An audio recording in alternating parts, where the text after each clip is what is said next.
Para decepción de algunos, la Biblia tiene muy poco que decir acerca de la infancia de Jesucristo. Sin embargo, eso no ha impedido que algunos escritores antiguos inventen historias sobre la infancia de Cristo, pero estas historias se basan en sus imaginaciones activas solamente en lugar de las escrituras. Por ejemplo, una historia imaginativa tiene el niño Jesús curando a un niño poseído por un demonio, colocando la envoltura de su ropa en la cabeza del niño. Otra historia lo involucra haciendo que los ladrones huyan al desierto. Y aún otro de estos cuentos falsos tiene ídolos desintegrándose cuando él pasa por el lado de ellos. Ahora, ninguno de estos supuestos incidentes de la niñez tiene autoridad bíblica, simplemente no se mencionan en las escrituras porque nunca sucedieron. Y lo que la escritura nos revela en relación a la infancia de Cristo es, como ya he mencionado, no mucho. Los escritores del Evangelio del Nuevo Testamento, Marco y Juan, no dicen nada acerca de los primeros años de Cristo. Ahora, Lucas nos da algunos incidentes sobre la infancia de Cristo, pero nada de naturaleza sensacional, como los cuentos falsos inventados por algunos escritores antiguos. Lucas revela esto acerca de la infancia de Cristo. Él habla de su nacimiento, que leímos anteriormente, la presentación de él por parte de sus padres en el templo de Jerusalén cuando era un bebé, y un viaje a Jerusalén cuando tenía 12 años. Este es el incidente en el que Jesús dijo a sus padres, quienes lo encontraron conversando con los rabinos en el templo, después de que lo habían dejado sin darse cuenta atrás: ¿no sabéis que en los negocios de mi padre me es necesario estar? Ahora, eso es todo lo que Lucas nos dice acerca de los primeros años de Cristo. Así que entonces Marcos y Juan no nos dicen nada acerca de los primeros años de Cristo. Lucas nos dice solo algunas cosas, pero curiosamente Mateo, quien abre el Nuevo Testamento, dedica todo un capítulo de la vida, a la vida joven de Cristo. Pero incluso al darnos un capítulo completo sobre la infancia de Cristo y su temprana niñez, es importante tener en cuenta que Mateo no nos da ninguna información sobre cómo vivió Jesús cuando era niño. Él no nos dice nada acerca de sus amigos, sus actividades o inclusive de sus palabras. Pero lo que sí escribe sobre la niñez temprana de Cristo es muy significativo, porque revela verdades importantes acerca de aquel cuyo nacimiento celebramos en Navidad, al contarnos lo que le sucedió a Jesús en los primeros años después de haber entrado al mundo como un niño humano.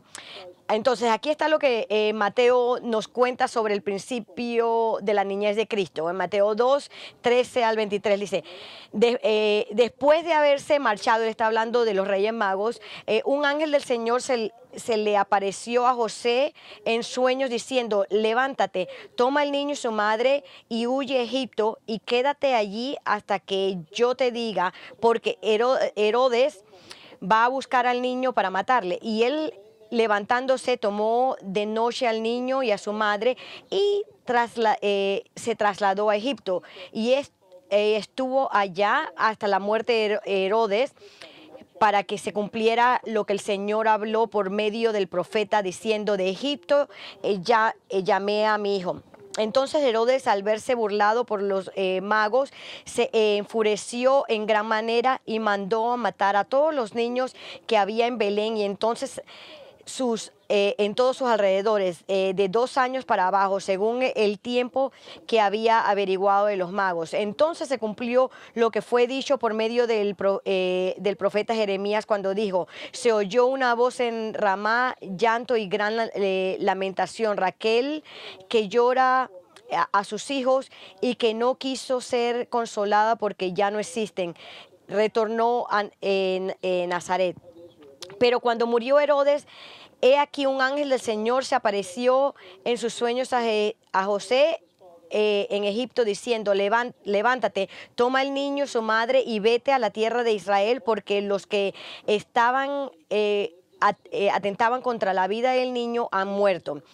Y él levantándose tomó el niño y su madre y vino a la tierra de Israel. Pero cuando oyó que Arqueolo reinaba sobre Judea en lugar de su padre, Herodes, tuvo miedo de ir allá y advertido por Dios en sueños, partió para la región de Galilea y llegó y habitó en una ciudad llamada Nazaret, para que se cumpliera lo que fue dicho por medio de los profetas: será llamado Nazareno.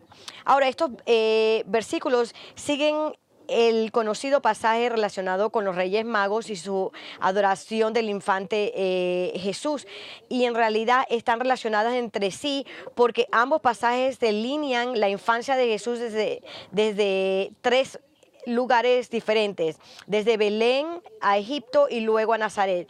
Pero una vez más les enfatizo que al hacer esto, Mateo no está interesado en decirnos cómo Jesús, como de niño, se comportó en estos lugares, porque no hay absolutamente nada en estos versículos que describa el comportamiento de Cristo. Como ven, el propósito principal de Mateo al decirnos acerca de cómo Jesús pasó tiempo en Israel como un niño pequeño es establecer en la mente de su audiencia original judía que este niño es el verdadero rey, el Mesías de Israel, habiendo abierto su relato del Evangelio, dándonos la genealogía de Cristo, porque el árbol genealógico establece el hecho de que Jesús es el legítimo heredero del trono de David, y por lo tanto solo Él tiene las credenciales de realeza para ser rey. Mateo procede al comienzo del capítulo 2 a hablarnos sobre los Reyes Magos que vienen a Belén. La profecía de la ciudad en el Antiguo Testamento predijo que el Mesías nacería para adorar a Jesús como rey. Ellos vinieron ahí para adorarlo, el Mesías rey. Al haber visto la estrella, ellos vinieron a adorarlo. Y ahora en el pasaje que tenemos ante nosotros, Mateo completa el capítulo 2 al hablarnos de tres más profecías mesiánicas del Antiguo Testamento que Cristo cumplió en su infancia, lo que lo autentifica como el rey legítimo de Israel y el Mesías. Pero aquí está la razón por la que esto se pone muy interesante. Mientras que cada una de estas profecías se cumplieron en la infancia de nuestro Señor, por lo tanto, verificándolo como el Mesías, también parecen anticipar el tipo de vida y ministerio que caracteriza a Jesús. Es decir, describen lo que podemos esperar de su ministerio como adulto. Y esto lo podemos ver viendo estas tres profecías mesiánicas. Y si usted es un creyente en Cristo, entonces estas profecías cumplidas deben fortalecer su fe y darle una idea de la clase de Señor que usted está siguiendo. Esto es para traerle gloria a Dios, porque Él es el único que puede decir el futuro y traerlo a cumplir, a que suceda. Pero si usted no es un creyente, entonces estas profecías cumplidas deberían hacerle considerar seriamente que lo que la Biblia dice acerca de Jesús es cierto, y por lo tanto también es cierto que necesita que Él sea su salvador del pecado y del juicio eterno que va a venir. Ahora, cada una de estas profecías implica una ubicación específica acerca de la vida y ministerio de Cristo. con la primera profecía mesiánica cumplida en la infancia de Cristo, siendo sobre la protección de él en Egipto. Esto es lo que leemos en Mateo 13 al 14. Dice, después de haberse marchado ellos, un ángel del Señor se le apareció a José en sueños diciendo, levántate, toma al niño y su madre y huye a Egipto y quédate allí hasta que yo te diga, porque Herodes va a buscar al niño para matarle. Ahora, estos versículos siguen la historia de los Reyes Magos que adoran a Cristo como Rey, contándonos lo que sucedió después de que se fueron de la casa de José y María. Leemos que una vez más, Dios le habló a José a través de un ángel en un sueño y le ordenó que saliera inmediatamente de Belén y huyera a Egipto. La razón de este movimiento repentino fue porque Herodes estaba a punto de buscar el paradero de Jesús para matarlo. Y la razón por la que Herodes quería matar a Jesús está por lo que Mateo nos dijo unos versos atrás en el pasaje acerca de Herodes y los Reyes Magos. Dice, después de nacer Jesús en Belén de Judea en tiempo del rey Herodes, he aquí unos magos del oriente llegaron a Jerusalén diciendo, ¿dónde está el rey de los judíos que ha nacido? Porque vimos su estrella en el oriente y hemos venido a adorarle.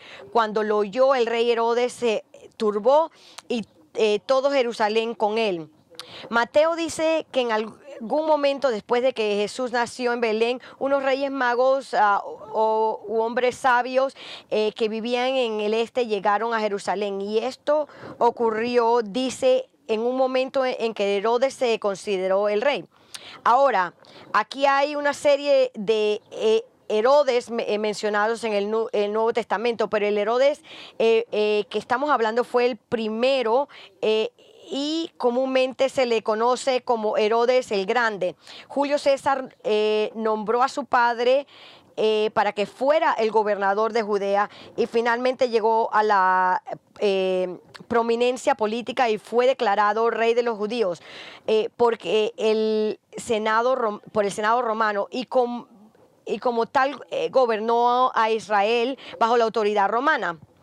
Pero Herodes el Grande, llamado el rey de los judíos, no era ni grande ni judío. En realidad era un descendiente de Esaú, un edomita, aunque se casó con una mujer judía prominente de la familia de los macabeos para tratar de hacerse aceptable para el pueblo judío, pero nunca fue aceptado por ellos, a pesar de que trató de ganarse su favor devolviéndole el dinero de los impuestos durante tiempos financieros difíciles, comprando alimento para los pobres durante una hambruna, construyendo teatros y pistas para el entretenimiento de la gente e inclusive mejorando y expandiendo el templo en Jerusalén. Él fue que construyó estas paredes, estos templos que vemos. Pero incluso con todos estos esfuerzos para cortejar su favor, el pueblo judío lo odiaba y temía.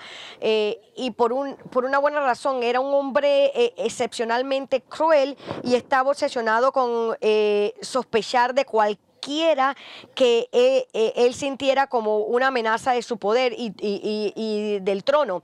De hecho, estaba tan paranoico por perder su posición que fue conocido por matar a miembros de su familia de quienes sospechaba que habían tratado de derrocarlo.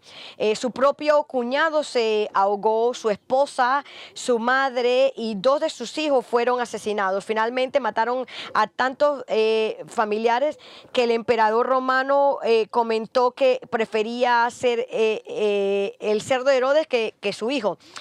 Por lo tanto, Herodes el Grande, llamado el rey de los judíos, no era ni grande ni judío, nuevamente. Ciertamente no era el legítimo rey de Israel. Por lo tanto, cuando le informaron de que gente extraña del este habían llegado a Jerusalén haciendo preguntas sobre el nacimiento de un nuevo rey judío, Mateo nos dice que él estaba preocupado y la palabra precisa que Mateo usó aquí que significa más que solo molestarse, significa que él fue sacudido, asustado, incluso aterrorizado. Eh, él, él, you know, vemos que no solamente Herodes estaba preocupado por esto. Vemos que Mateo nos dice que fue todo Jerusalén que estaba preocupado por eso. También dice, ahora, ¿por qué los ciudadanos de Jerusalén se preocupan por la noticia sobre un nuevo rey de los judíos? Bien, porque sabían lo que era capaz de hacer Herodes cuando estaba así agitado. Ellos lo sabían por experiencia personal, habían llegado a comprender que cuando Herodes sentía que su poder estaba amenazado, reaccionaba asesinando maliciosamente a personas, y por eso el miedo de los ciudadanos de Jerusalén era por su propia seguridad. Porque sabían que el matar estaba, el asesinar estaba en la mente de Herodes. En una respuesta a toda esta charla sobre el nacimiento de un nuevo rey judío, una trama asesina comienza a tomar forma en la mente depravada de Herodes. Él planea matar a este nuevo rey, pero primero tiene que averiguar dónde se encuentra, y por eso se dirige a los líderes religiosos de Jerusalén para descubrir dónde dicen las escrituras que el Mesías naciera. Ahora, supongo que usted está familiarizado con la historia sobre cómo los líderes religiosos de Israel le cuentan a Herodes que en cumplimiento de las profecías del libro antiguo del Testamento de Miqueas, el Mesías nacería en Belén. Y una vez que Herodes lo sabe, les dice a los sabios que encuentren al niño Jesús y le hagan saber dónde está en Belén para que él también pueda ir a adorarlo. Pero eso no sucede, porque después de encontrar a Jesús y adorarlo, vemos que los reyes magos no tienen ninguna intención de decirle a Herodes. Y esto es lo que leemos en el versículo 12. Y habiendo sido advertidos por Dios en sueño que no volvieran a Herodes, partieron para su tierra por otro camino. Y es en luz de la intención asesina de Herodes que Dios, a través de un ángel, le ordena a José que lleve al niño y su madre y huya a la tierra de Egipto. Y eso es exactamente lo que hace José. ¿Por qué Egipto y por qué no algún otro país cercano? De hecho, ¿por qué la familia de José tiene que ir a alguna parte? ¿No podría Dios haberlos protegido de otra manera? Y la respuesta es, por supuesto, que Dios podría haberlo hecho. Él puede hacer lo que él quisiera, pero él eligió esta manera por una razón específica, y esa razón fue para cumplir con las Escrituras. Noten lo que el versículo 15 dice: y estuvo allá hasta la muerte de Herodes, para que se cumpliera lo que el Señor había por medio del profeta diciendo: de Egipto llamé a mi hijo. Ahora, aunque hubo algunas buenas razones de sentido común para que José llevara a su familia a Egipto, que era un lugar, en vez de algún otro lugar, como que Egipto era porque Egipto era un lugar natural de refugio para ellos, porque no estaba muy lejos de Belén. La frontera era solo aproximadamente 75 millas al sur, y había una gran comunidad judía viviendo en la ciudad egipta de Alejandría. Por lo que se sentirían muy cómodos si es allí donde se establecían. La razón por la que Dios envió a Jesús a Egipto fue porque era necesario para cumplir con las Escrituras. Observe lo que Mateo cita de Oseas 11:1, que fue escrita aproximadamente 7 siglos antes de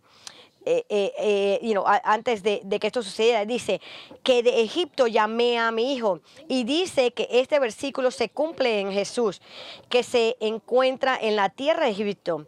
para que él pueda venir de la tierra de Egipto. Pero lo interesante de esta profecía es que cuando uno lee Oseas 11:1, es obvio que el profeta se refiere a la nación de Israel que está saliendo de Egipto. No hay ninguna mención directa del Mesías en Oseas 11:1. De hecho, el versículo completo de Oseas 11:1 dice esto: cuando Israel era niño, yo lo amé, y de Egipto llamé a mi hijo. Por lo tanto, es claro del contexto del Antiguo Testamento que este versículo en Oseas es una referencia sobre la preservación de Dios de la nación infante de Israel mientras se encontraban en la tierra de Egipto. Como ven, este es un recordatorio para el pueblo judío acerca de cómo Dios envió soberanamente a uno de los hijos de Jacobo, José, a Egipto, vendido en la esclavitud por sus hermanos, y lo crió como el primer ministro de la nación para preservarlos a ellos.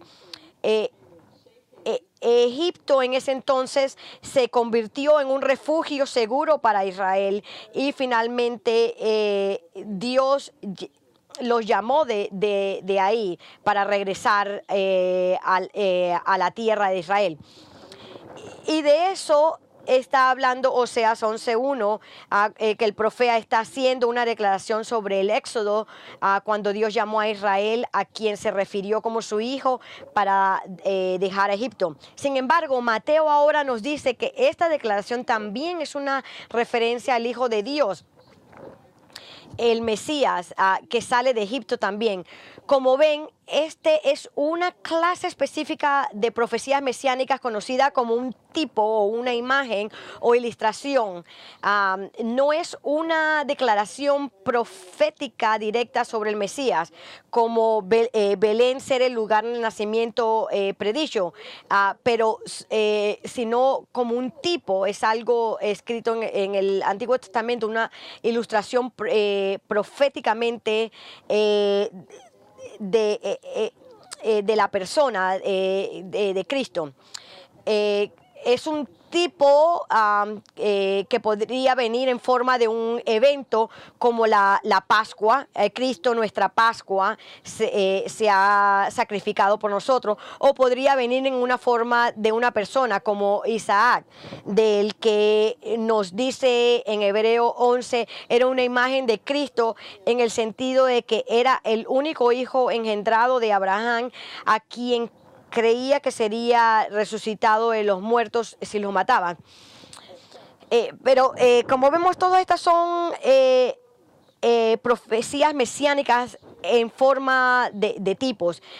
Por ejemplo, los sacrificios de animales en el Antiguo Testamento de Cristo, la roca que Moisés golpeó en el desierto, es un tipo de Cristo. El ministerio sacerdote antiguo de Melquisedec es otro tipo de Cristo.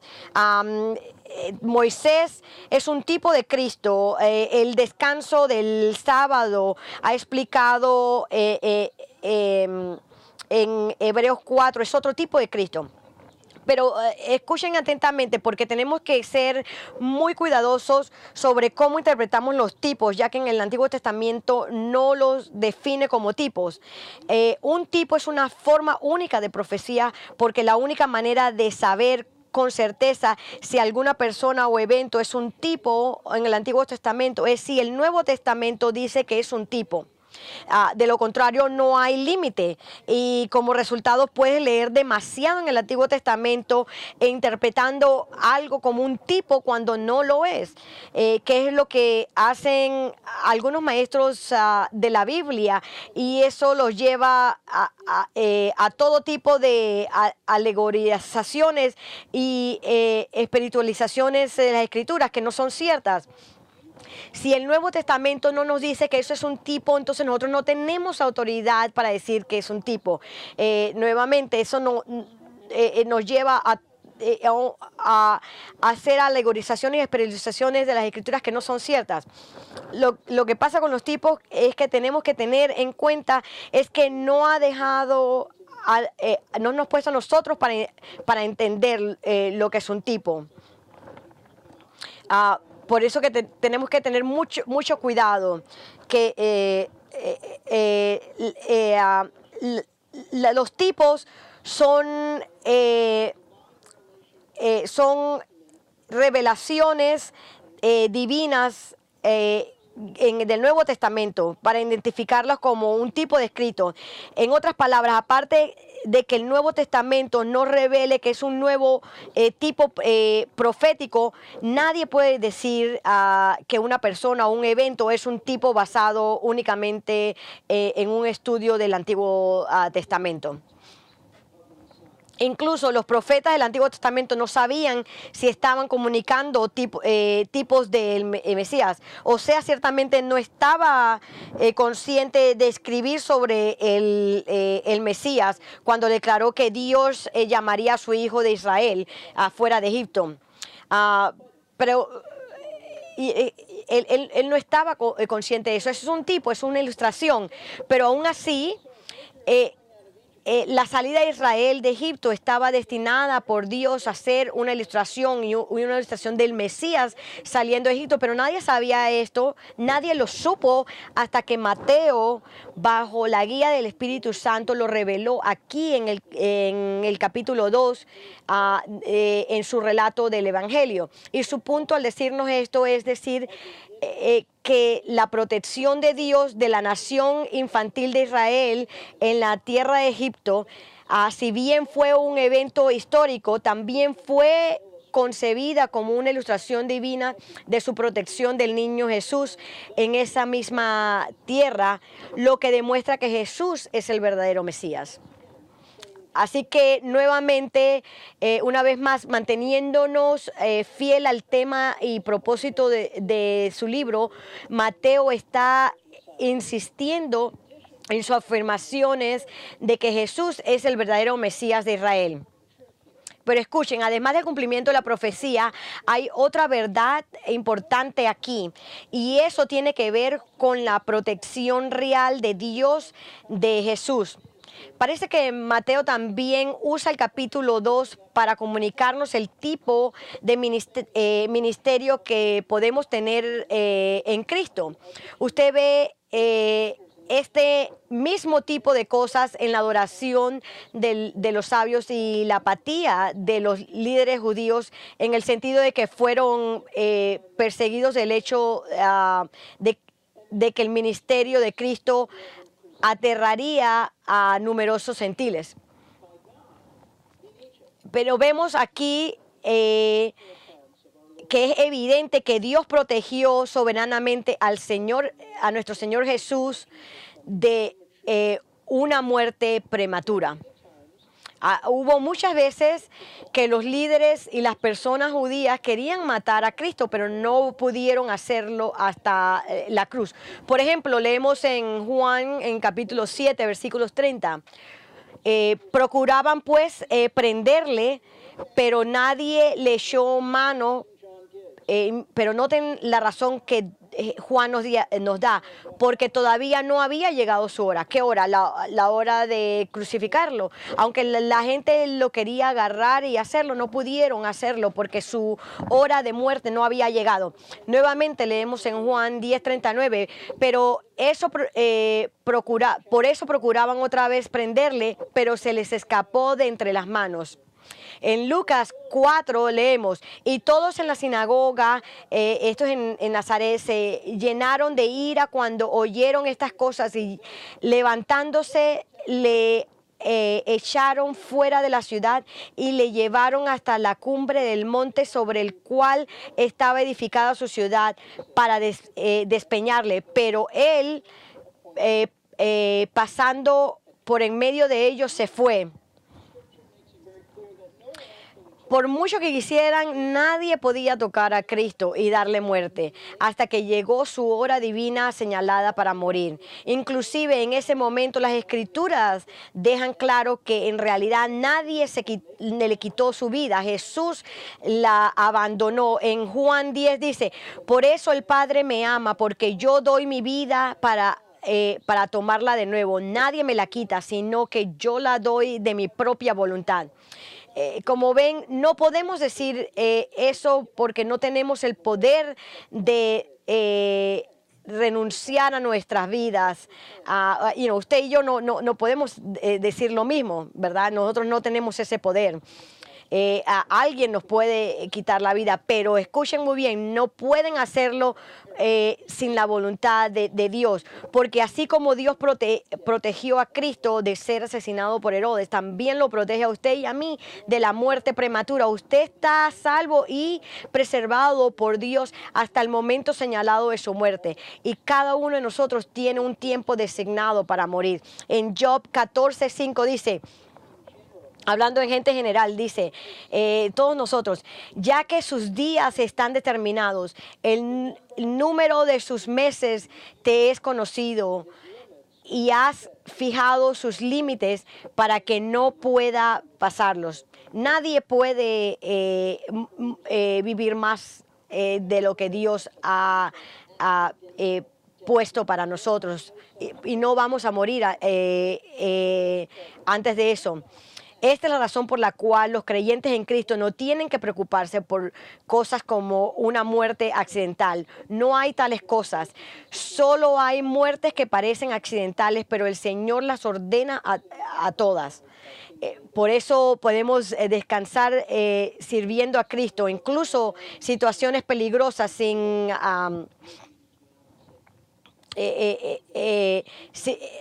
preocuparse por poner en riesgo nuestras vidas. Esto es lo que el Salmos 4:8 dice: en paz me acostaré y así también dormiré, porque solo tú, Señor, me haces habitar seguro. Ahora, así mismo como Dios protegió a Cristo, nosotros no tenemos que preocuparnos. Dios nos va a proteger. Miren a las profecías cumplidas. Asimismo, Dios nos protege de muerte, tal como lo hizo con Jesús enviándolo a Egipto. Entonces, la primera profecía mesiánica cumplida en la infancia de Cristo es su protección en Egipto. Y así como avanzamos en Mateo, vemos la segunda profecía mesiánica cumplida en la infancia de Cristo, el sufrimiento de otros en Belén. En el versículo 16 dice: entonces Herodes, al verse burlado por los magos, se enfureció en gran manera y mandó a matar a todos los niños que habían en Belén y en todos sus alrededores, de 2 años para abajo, según el tiempo que había averiguado de los magos. Es probable que Herodes no le llevara muchos días darse cuenta de que los magos no habían regresado a informarle dónde estaba Jesús. Y así, creyendo que fue engañado por los sabios, Herodes se enfureció y desahoga su ira, ordenando que todos los niños varones en los alrededores de Belén menores de 2 años sean asesinados. Ahora, antes de ver las implicaciones proféticas de este incidente, es útil comprender algunas cosas sobre el sacrificio de estos niños. En primer lugar, la razón por la que Herodes mató a todos estos muchachos judíos fue porque estaba tratando de eliminar a Jesús como una amenaza para su trono y su posición como rey de los judíos. Él no sabía quién era el Mesías, solo que había nacido recientemente en Belén, por lo que mató a todos los varones jóvenes en Belén que habían nacido en la misma época en general. En segundo lugar, no sería correcto imaginar a cientos de niños pequeños asesinados. El pueblo de Belén era pequeño y no es probable que haya muchos varones judíos de 2 años o menos que vivían allí. Los estudios estiman que no más de 15 a 20 niños habrían sido asesinados, si es que tantos. Por supuesto, un niño asesinado es demasiado, pero el acto de Herodes es aún más despreciable cuando se considera que estaba tratando de matar el legítimo rey de Israel y al Mesías. pero en este momento Jesús y su familia estaban salvos y protegidos dentro de la nación de Egipto. Sin embargo, aunque Herodes no pudo hacerle daño a Jesús, este incidente es en realidad un cumplimiento de las Escrituras. Vemos en Mateo 2, 17, 18, dice: entonces se cumplió lo que fue dicho por medio del profeta Jeremías, cuando dijo: se oyó una voz en Roma, llanto y gran lamentación, Raquel que llora por sus hijos y que no quiso ser consolada porque ya no existen. Mateo nos dice que el gran profeta Jeremías predijo la gran tragedia de Belén en el Antiguo Testamento. En el capítulo 31 del libro que lleva su nombre, Jeremías escribió sobre el cautiverio del pueblo judío en Babilonia, y la forma en que transmite los horrores del cautiverio es imaginando a Rachel, la esposa de Jacobo y la madre de José y Benjamín, levantándose de su tumba y llorando por la destrucción de sus hijos. Jeremías describe que Raquel, como la personificación de todas las madres judías, llorando por sus hijos mientras se los llevan a Babilonia. Ahora, una vez más, esta profecía está en la forma de un tipo. Vemos que la gente, vimos que aquí vemos que esto comienza de la caracterización y serie de un patrón en el ministerio de Cristo. Las personas sufrirán a causa de Él, y sufrirán porque Satanás es un asesino y su objetivo es destruir a cualquier persona asociada con Cristo. Así es como John MacArthur lo puso en un comentario sobre Mateo. Él dice: la masacre en Belén fue el comienzo de la tragedia y el derramamiento de sangre que resultaría del rechazo de Israel a su Salvador y el verdadero Rey.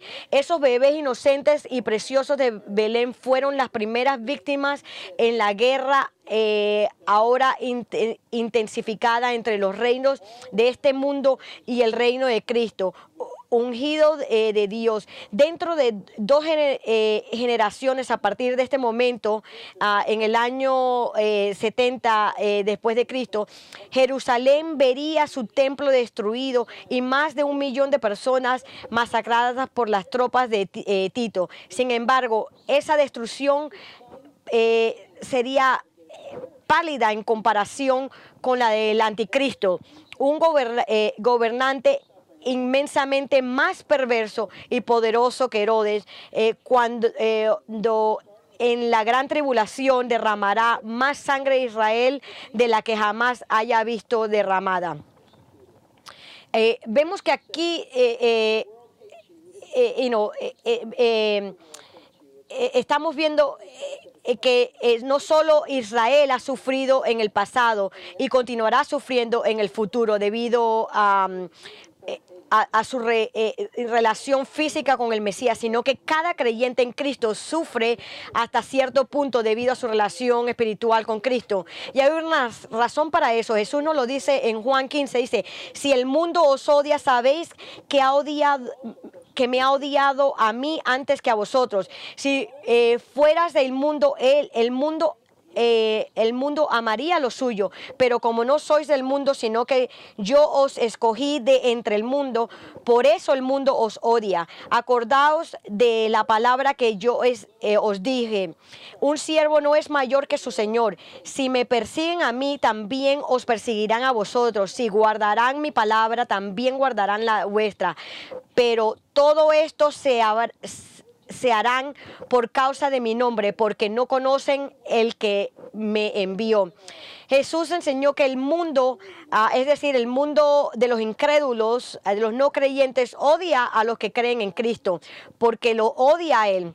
Nosotros tenemos diferentes éticas, diferentes actitudes, diferentes deseos, diferentes valores, diferentes ambiciones.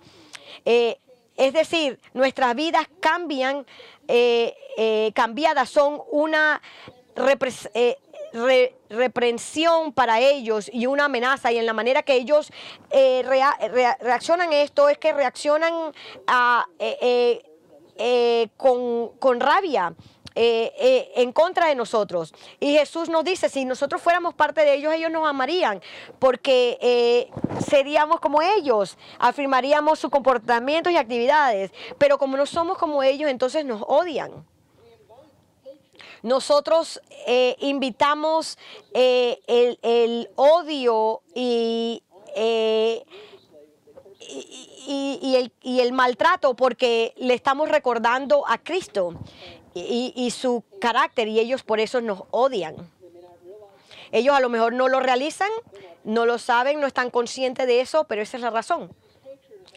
Y este odio está relacionado con la tercera profecía mesiánica cumplida en la infancia de Cristo. Ya hemos visto dos de ellas y ahora vemos la tercera. La primera es su protección, la segunda es el sufrimiento de otros en Belén, y la tercera es su rechazo como un nazareno que rechazan. Vemos en Mateo 2, 19, 23. Pero cuando murió Herodes, he aquí un ángel del Señor se apareció en sueños a José en Egipto, diciendo: levántate, toma el niño y su madre y vete a la tierra de Israel, porque los que atentaban contra la vida del niño han muerto. Y él, levantándose, tomó el niño y su madre y vino a la tierra de Israel. Pero cuando oyó que Arquelao reinaba sobre Judea en lugar de su padre Herodes, tuvo miedo de ir allá y, advertido por Dios en sueños, partió para la región de Galilea y llegó y habitó en una ciudad llamada Nazaret, para que se cumpliera lo que fue dicho por medio de los profetas: será llamado Nazareno. Ahora, estos versículos finales tratan sobre la tercera ubicación que involucra la infancia de Cristo. El primero fue Belén, donde nació. El segundo estaba en Egipto, donde se mantuvo oculto durante un breve periodo de tiempo. Y ahora Mateo nos informa sobre cómo Jesús vino a residir en la ciudad de Nazaret, en Israel. Si usted recuerda, atrás en el versículo, en el capítulo 13, en el versículo 13 vemos que este mismo ángel le había dicho a José que se llevara el niño y su madre a Egipto, y ahora le está diciendo que regresen a Israel. Pero cuando cruzaron a Israel, vemos que en el versículo 22 nos dice que Arquelao estaba gobernando. Y por lo tanto, José tenía miedo de ir ahí por una buena razón, porque Arquelao, como su padre, se destacó por su malvada crueldad. Entonces, una vez más, Dios le habló a José en un sueño y lo dirigió al norte, a la ciudad de Nazaret, la que él y María se originaron. Y Mateo nos dice en el versículo 23 que al establecerse en la ciudad de Nazaret, Jesús una vez más cumplió la profecía mesiánica del Antiguo Testamento, que decía: él sería llamado Nazareno, es decir, residente de Nazaret. Nuevamente, Nazareno, que quiere decir residente de Nazaret, no que fue nacido en Nazaret. Ahora, esta profecía plantea un reto único para interpretar, y la razón de esto es porque no hay una declaración específica en el Antiguo Testamento diciendo que el Mesías se llamaría Nazareno. De hecho, el Antiguo Testamento ni siquiera menciona la ciudad de Nazaret. Por lo tanto, en vista de esto, la pregunta que nos enfrentamos es: ¿por qué dice Mateo que Cristo, ser un nazareno, es un cumplimiento de la profecía mesiánica? Bueno, la clave para determinar la respuesta a esto es el notar algo. Hay que observar que esta profecía sea diferente de las otras profecías mencionadas por Mateo en el capítulo 2. Quiero que vean en el versículo 23 nuevamente, quiero que vean cómo Mateo introduce esta profecía. Noten que él no dice que una profecía particular en el Viejo Testamento predijo que Jesús sería un nazareno. Esto es diferente a las otras profecías mencionadas en los capítulos anteriores, que fue pronunciadas por Miqueas, Oseas y Jeremías. En vez de eso, Mateo dice en el versículo 23 que esto fue para cumplir lo que fue hablado a través de los profetas. Él lo está diciendo en plural. No fue hablado por un profeta, sino por los profetas. ¿Qué es lo significativo de esto? Pues aparenta que lo que Mateo está refiriendo a través de esto es que se habla de muchos profetas del Antiguo Testamento en vez de un profeta del Antiguo Testamento. Quiere decir que esto está haciendo, es una predicción que fue hablado por todos los profetas. Ahora, vean esto. En el tiempo de Jesús, el término nazareno era un término como lo que se dice slang en inglés, que es una expresión de burla y desprecio, porque Nazaret era una ciudad despreciada y oscura. Las personas de Nazaret eran consideradas poco sofisticadas y sin importancia, como lo que nosotros decimos personas del interior, personas más o menos despreciadas. Es por esto que Natáneo, cuando lo dijo, cuando se lo dijo en Filipenses, dice en Juan, dice que cuando Natáneo le dijo que habían encontrado que el Mesías, Jesús de Nazaret, respondió haciendo la pregunta: ¿puede salir algo bueno de Nazaret? Natáneo estaba expresando honestamente lo que cualquier persona judía de esa era habría dicho. ¿Cómo puede venir algo de Nazaret? Algo derogatorio, era algo que la gente usaba para nuevamente burlarse o para insultar a alguien. Y esto lo vemos en Hechos 24:5, cuando el Sanedrín acusa a Pablo ante las autoridades romanas, lo acusan de ser líder de los nazarenos. Dice: pues hemos descubierto que este hombre es verdaderamente una plaga y que provoca disensiones entre todos los judíos por el mundo entero, y es líder de la secta de los nazarenos. Esto es significativo, que Jesús es considerado inclusive hasta el día de hoy Jesús de Nazaret.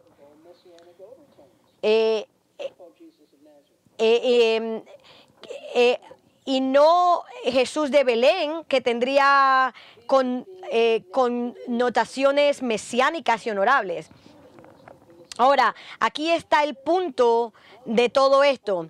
Lo que Mateo nos está tratando de decir es que Jesús, siendo conocido como Nazaret, es que el Mesías, en lugar de ser honrado por el pueblo judío, sería rechazado y despreciado por ellos, al igual que los nazarenos fueron rechazados y despreciados.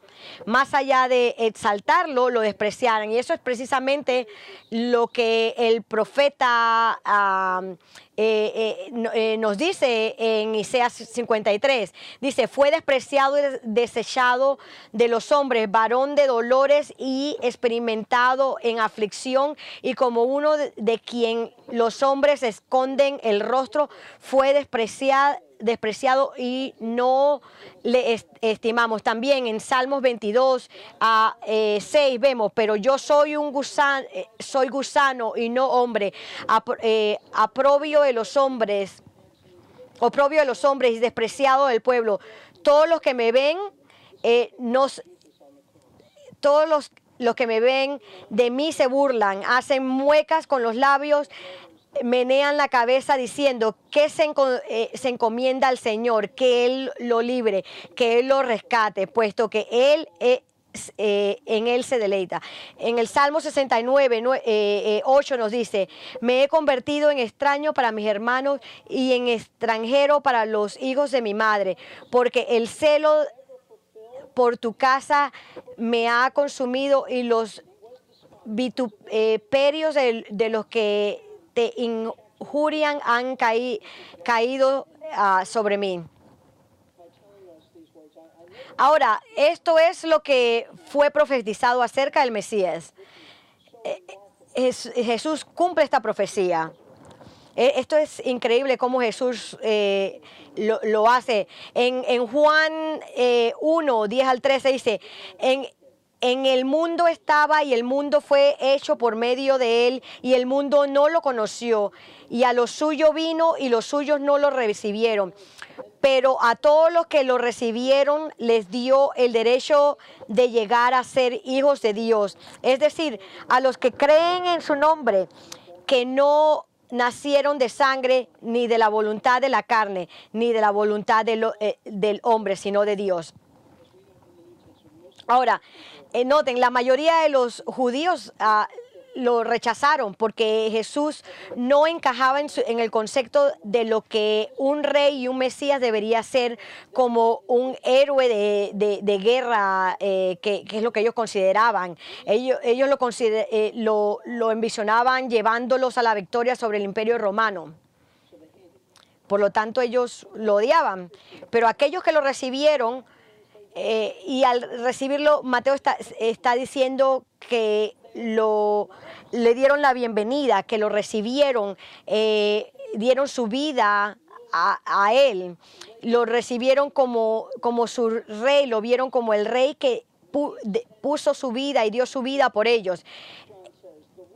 Y ellos solamente, Juan nos dice que él les dio el derecho de ser hijos de Dios. Y lo mismo se aplica hoy en día. Solo aquellos que lo recibieron como su salvador del pecado y el rey de sus vidas se han convertido en hijos de Dios. De lo contrario, usted es parte de su creación, pero no parte no su hijo, no personalmente su hijo. Así que la pregunta es: ¿has recibido usted? Es decir, como dice la Biblia, ha puesto su confianza en Él, que tiene su fe en Él de que le dé salvación. Es Él y solo Él. Si no es así, hágalo hoy día. Que dele la bienvenida en su vida, acójalo en su vida como su Salvador. Esa es la única manera de convertirse en un hijo de Dios, de que Él perdone sus pecados. Escuchen, Jesús es exactamente quien la Biblia predijo que Él sería.